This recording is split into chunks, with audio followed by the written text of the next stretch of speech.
After talking to a lot of different businesses, there's really three main buckets that you have to think about when you're in business. You have to think about your brand, and you have to make sure that you shore that up.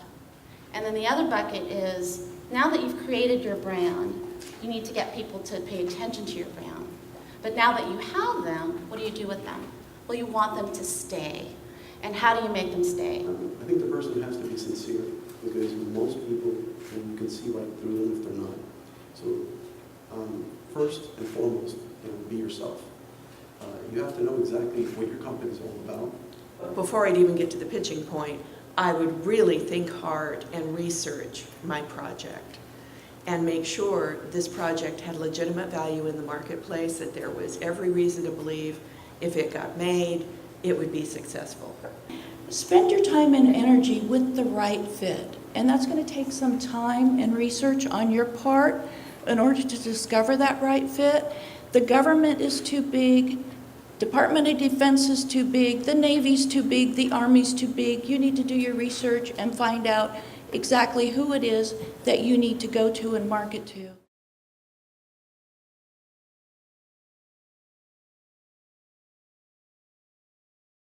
When you become certified and you really want to start going after the business with the large organizations, some of the things that they will want to know is they'll want to know your financial strength and your plans for the future. So if they gave you a contract, that you would be able to support that project all the way through. So I suggest that all of you have a really good relationship with your accounting company or your CPA. Studies show that it takes mean statistical average, a company that wants to win a government contract, an investment of 19.6 months and over $130,000 a year on the way to that first contract. But why? Why should it be that painful? That happens when your pitch is focused so much on the product or service you sell and not the problem you solve. But why don't we just start? We're having a role play. I think the context is also important, right? When you're at these events, you don't want to eat alone. So breakfast, lunch, and dinner, if you haven't already prearranged it, you want to think about who you want to meet with and sit with at each of those opportunities. You want to be able to be memorable. You want to bond with them. If you notice, there's a lot of people here that we already know for years. It's like, hey, how you doing?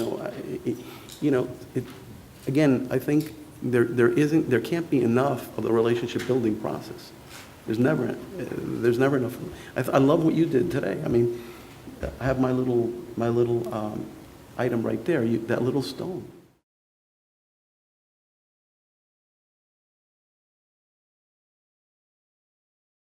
Times are competitive.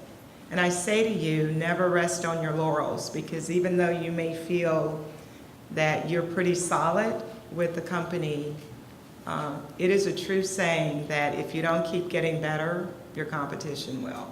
And I spend a lot of time interviewing, too much time interviewing, and I don't get it. You don't get it right more than half the time, because unfortunately, it's very difficult. In my world, you need to be very smart, because nothing's the same as it once was. So it's not just about experience, it's about thinking. When I say smart, you have to be a thinker, right? You have to be constantly weaving things together. And then I look for a history of loyalty. I mean, if someone's had 15 jobs in 20 years, it's like saying that guy who cheated his whole life is now going to be faithful to you because you're that good.